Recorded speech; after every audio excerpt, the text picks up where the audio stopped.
ভার্বের সঙ্গে অ্যাপোস্ট্রোফি এস এটা কি সঠিক নাকি ভুল, এটা নিয়ে আজকের বিষয়। দেখো, ভার্বের সঙ্গে অ্যাপোস্ট্রোফি এস এটা কখনোই সম্ভব না। ভার্বের সাথে অ্যাপোস্ট্রোফি এস কি হয় না। নাউন এর পজিটিভ যখন করা হয়, এই নাউনের সাথে অ্যাপোস্ট্রোফি এস ব্যবহার করা হয়।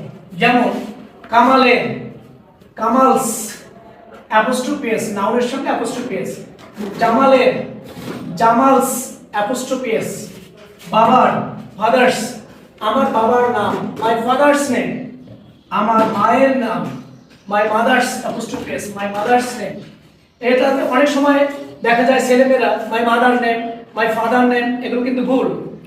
মাদার্স নেম, ফাদার্স নেম, এইভাবে দেখা যায় নাউনের সাথে অ্যাপোস্ট্রোফি এস হয়, কিন্তু ভার্বের সাথে অ্যাপোস্ট্রোফি এস জীবনেও হবে না, কিয়ামত পর্যন্ত হবে না। কখন হবে? যখন তোমরা ভুল করবে।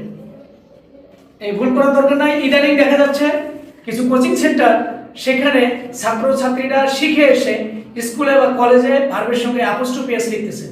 একজন দুজন লিখলে সেটা মেনে নেওয়া যায় যে হয়তো ভুল করতেছে।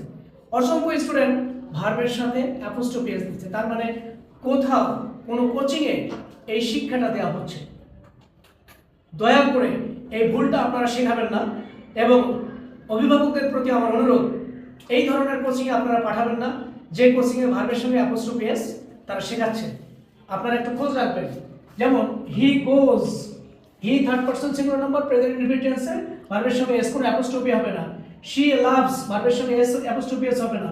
হি রিডস, ভার্বের সঙ্গে অ্যাপোস্ট্রোফি এস হবে না।